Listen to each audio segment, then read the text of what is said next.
Est-il possible de finir Pokémon Perle avec seulement Débugant? C'est la question à laquelle on va essayer de répondre dans cette vidéo, mais avant ça, allons faire un petit tour stratégique sur Débugant. Débugant est un Pokémon qui possède seulement le type combat, ce qui fait qu'il n'a seulement que 2 faiblesses au type vol et psy avant l'arrivée du type fée en 6ème génération, et 3 résistances au type insecte, ténèbres et roche. Il tape super efficacement sur le type normal, glace, roche, acier et ténèbres. Et le type spectre est immunisé au type combat. Donc ça en fait un type vraiment bien équilibré. Maintenant on va parler de ses stats qui sont incroyablement nulles. Vous voyez les Pokémon comme Métamorph qui ont 48 dans toutes les stats, ou encore les fabuleux comme Mew, Celebi, Jirachi, Shaymin ou encore Victini qui ont 100 dans toutes les stats. Et ben Débugant est dans le même délire, sauf qu'il n'a pas 100 ni même 48, il a 35 dans toutes les stats. Ce qui fait un total de base stats de 210. Par comparaison, c'est moins que Greninpio qui a 220 de base stats et Chuchmur qui en a 240. Pour les attaques qu'il apprend par montée de niveau, ça va aller vite parce qu'il en apprend que 3 et il est possédé dès le début de l'aventure. Il a charge, coup de main et bluff. Voilà. Et clairvoyance n'est disponible qu'à partir de platine.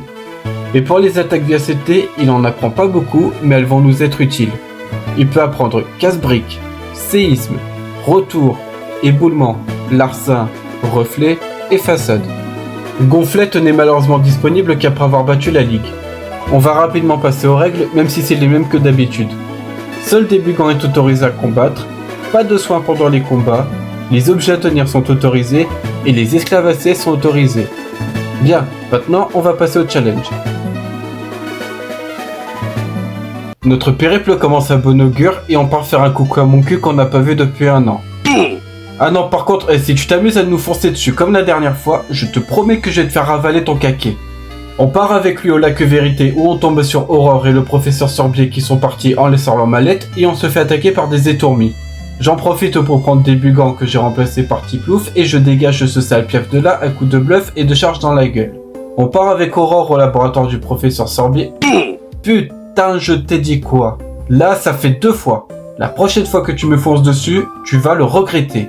Le professeur Sorbier nous confie notre Débugant de tout à l'heure que je décide de nommer en Débuglant. Parce que je suis quelqu'un de très mature. On part dire à notre mère qu'on s'en va et la maman de mon cul nous demande de lui remettre un colis. On part au nord de Littorella où on se tape pour la 48e fois le tuto infernal sur la capture des Pokémon et notre aventure peut enfin commencer. Et elle commence très mal. Pourquoi? Parce que je perds pour la première fois de la run contre le premier dresseur et son étourmi vive attaque. Je décide donc d'aller XP un peu et je tombe KO contre un Quenotor sauvage pendant ma session d'XP. Un régal. On arrive à Félicité où on ramène le colis à ce bouffon de mon cul et visiblement il m'avait caché qu'il avait des frères parce qu'en sortant de l'école, 3 autres bouffons sont apparus dans toute la ville pour qu'on réponde à leurs questions afin de gagner une Pokémontre.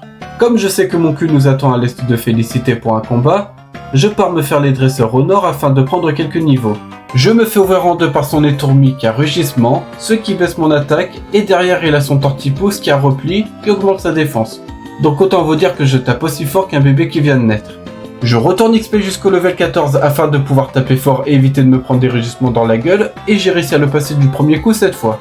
Je rentre dans l'entrée Charbourg où je récupère la CS Éclatroc qui a une chance de baisser la défense du Pokémon adverse. Je la prends en Débuglant et arrive à Charbourg où je pars récupérer le champion qui était dans la mine et je pars l'affronter. Ce con avait une chance de me battre, mais il a préféré spammer grincement et gros yeux pour baisser le plus possible ma défense au lieu d'attaquer. Donc j'en ai profité pour spammer Éclatroc et remporter mon premier badge d'arène. On revient sur nos pas pour aller à Félicité. Bon, toi je t'avais prévenu, tu vas mordre la poussière.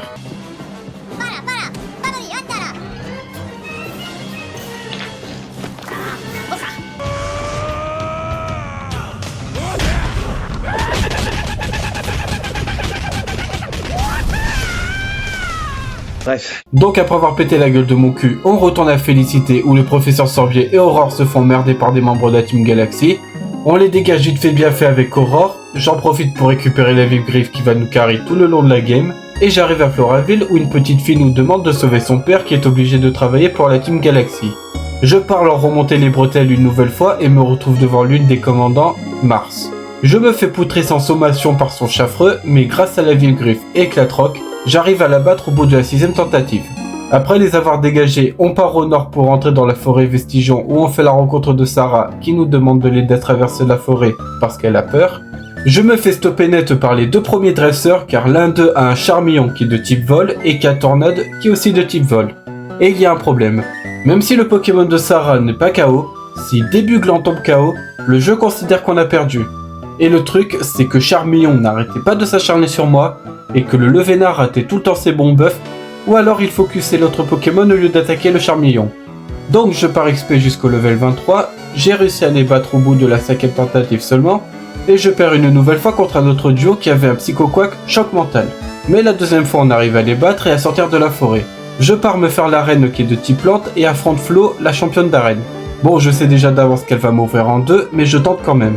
Et sans surprise, son Roserade me fracasse.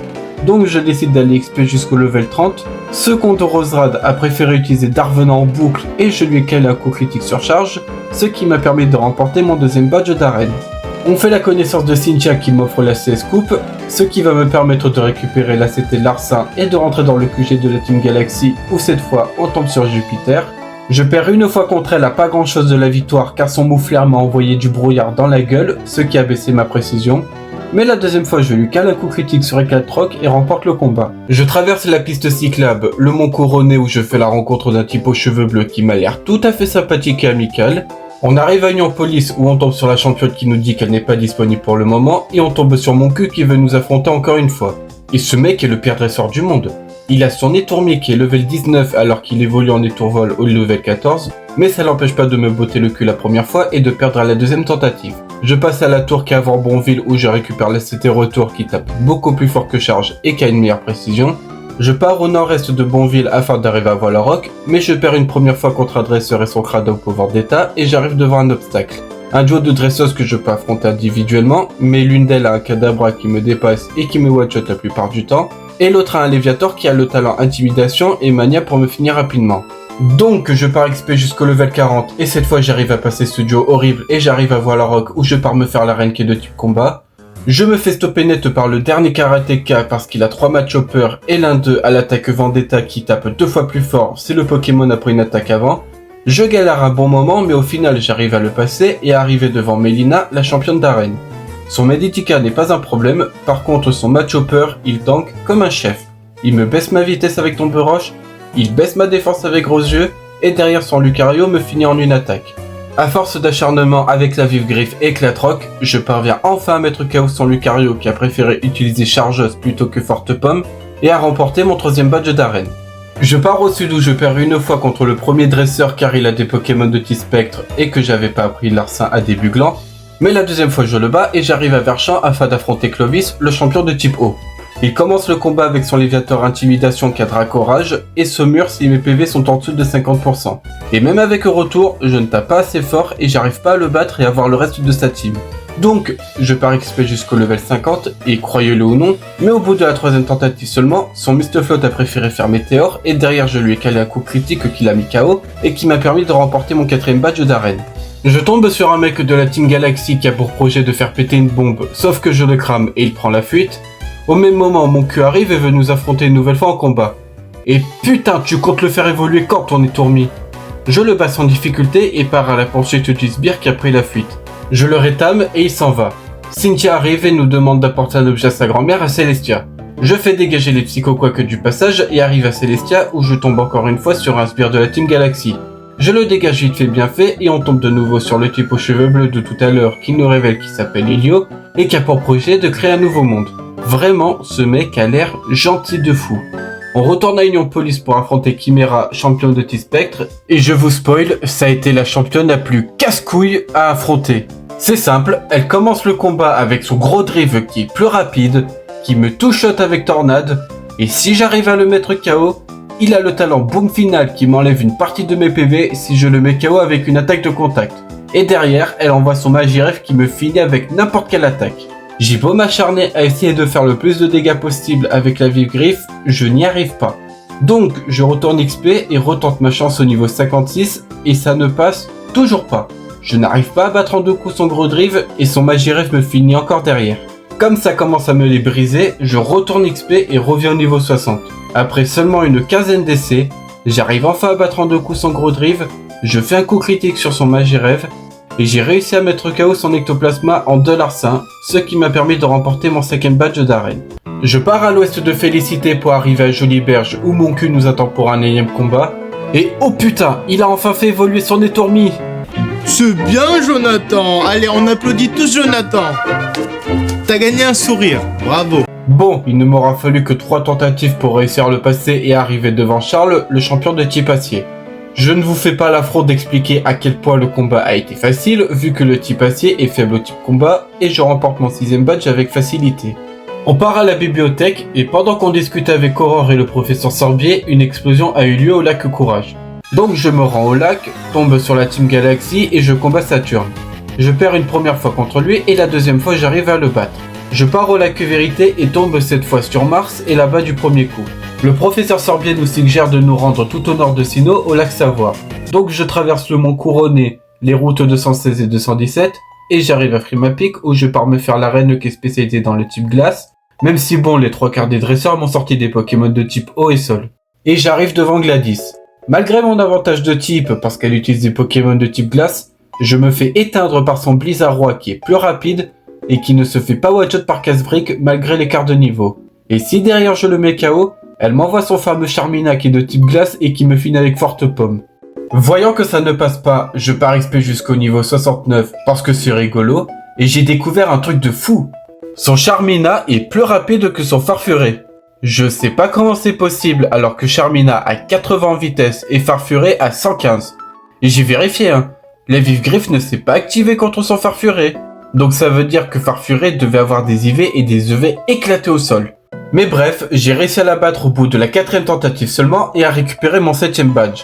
On part au lac Savoir et ce nul de mon cul a perdu son combat contre Jupiter, donc on retourne à Voilorock au QG de la Team Galaxy où on affronte les sbires, récupère la clé stockage et on tombe sur Helio qui est en fait le chef de la Team Galaxy depuis le début, donc il est pas gentil. C'est pas gentil d'être méchant. On s'empresse donc de le combattre et on le bat du premier coup. Il nous indique clairement qu'il part au Mont Couronné pour accomplir sa mission, donc on part en 4ème vitesse au Mont Couronné, on défait les sbires, et on arrive au moment qui m'a le plus pété les couilles de la run. Le combat duo contre Jupiter et Mars en compagnie de mon cul. Laissez-moi vous expliquer pourquoi ce combat en particulier m'a bien cassé les couilles. Elle commence le combat avec un Archéomir chacune et mon cul lui commence le combat avec un Coinfrex. Et ce trou du cul n'arrêtait pas d'utiliser stockage au lieu d'attaquer. Ce qui laissait le champ libre aux Archéomirs pour m'exploser la gueule à coups d'extrasenseur. Couplé au fait que je ne one-shot aucun Archéomir avec casse-brique, je me fais rafaler la gueule sans aucune pitié. J'ai fait des dizaines et des dizaines et des dizaines de resets, mais ce connard de mon cul n'arrêtait pas d'utiliser stockage, et les rares fois où il attaquait, il ratait grassement ou alors il faisait plaquage, mais ça ne faisait pas assez de dégâts. Et si j'arrivais à mettre KO à des Archéomirs, un Nosferalto arrivait sur le terrain et m'envoyait un bon gros tranchère dans les dents. Et comme pour Sarah, si début Gland tombe KO, c'est la fin du combat instantanément. Au bout d'un moment, ça me gonfle, j'ai envie de péter mon écran, mais je prends une grande inspiration et je pars XP jusqu'au level 80 pour être sûr de one-shot un des 2 Archéomirs avec casse-brique. Bon, je n'arrive toujours pas à one-shot un des 2 Archéomirs et le scénario est le même. Extrasenseur dans ma gueule pendant que son Coinfrex utilisait stockage. Mais au bout d'un moment, à force d'acharnement, on arrive enfin à les battre toutes les deux. Les 3 gardiens des lacs apparaissent, brisent la chaîne rouge, Helios se met en colère et me défie en combat. Je perds contre son Léviator mais je me dis tranquille, j'ai juste à revenir et à le réaffronter. Oh putain de merde. Je dois réaffronter les 2 connasses avec mon cul. Donc pour vous résumer, je n'ai pas intérêt à perdre contre Helio, sinon je dois me rebattre contre les 2 commandants avec mon cul. Là, c'en est trop pour moi, je pars faire une grosse session d'XP jusqu'au niveau 90 parce que j'ai pas envie de me retaper encore et encore le duel contre Mars et Jupiter.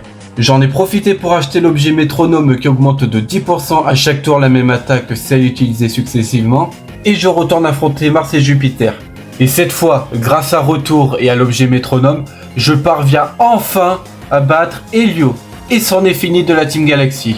Palkia qui a vu le combat veut nous affronter lui aussi, donc je le mets KO et je pars en direction de Rivamar pour affronter Tanguy, le dernier champion d'arène et ses Pokémon électriques. Le combat s'est passé first try, j'ai dépassé tous ces Pokémon, et grâce à Casse-Brique et Métronome, j'ai remporté mon dernier badge d'arène.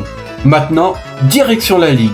Je traverse la route victoire sans problème et arrive devant la Ligue, mais mon cul veut nous affronter une dernière fois en combat. Tous ces Pokémon, sauf son Ronflex, me dépassent et me déboîtent sans sommation. Donc, je pars XP jusqu'au level 100 et j'arrive à le battre au bout de la deuxième tentative. Avant d'aller faire la ligue, je suis allé chercher les CT éboulement et séisme et on commence avec Aaron. Son Scarino me dépasse et me déglingue avec Close Combat.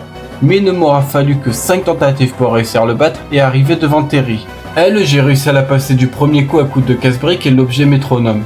Adrien, lui, ça a été un peu compliqué à cause de son lockpack à charme, ce qui baisse mon attaque de 2 crans, mais j'ai réussi à le passer au bout de la 8ème tentative. Et on arrive devant Lucio. Alors lui, je sais pas comment vous expliquer à quel point il a été horrible. Tous ces Pokémon me dépassent et me one-shot avec Psycho. Que ça soit son Monsieur Mime, son Alakazam, son Girafarig ou son Archéodongue. Je ne pouvais rien faire contre lui, même avec la vive griffe. J'ai fait des dizaines et des dizaines et des dizaines de resets, je ne pouvais rien faire contre lui. Il était trop fort pour moi, et j'étais à 2 doigts d'arrêter le challenge devant lui. Donc j'ai éteint le jeu, et je me suis rappelé que Débugant apprenait Reflet qui augmente l'esquive. Alors oui, vous allez me dire, ouais mais attends, encore un Pokémon avec Reflet, t'as déjà fait ça pour Dynavolt et Loftisc. Et vous avez raison.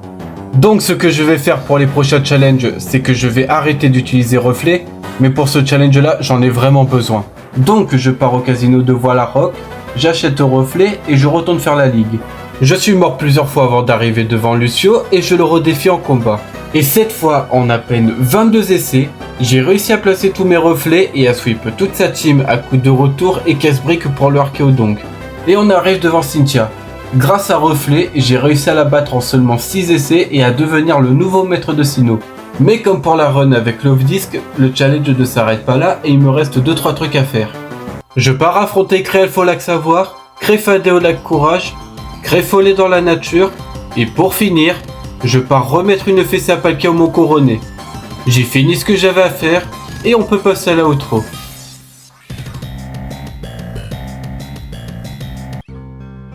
Maintenant que le challenge est fini, on peut répondre à la question: est-il possible de finir Pokémon Perle avec seulement Débugant? Et la réponse c'est oui. J'espère que cette vidéo vous aura plu. Pour le prochain challenge, j'ai prévu de faire quelque chose de différent qui peut être sympa pour vous et pas pour moi parce que je risque de bien morfler, mais je n'en dis pas plus. En tout cas, c'était tout pour moi. Salut tout le monde!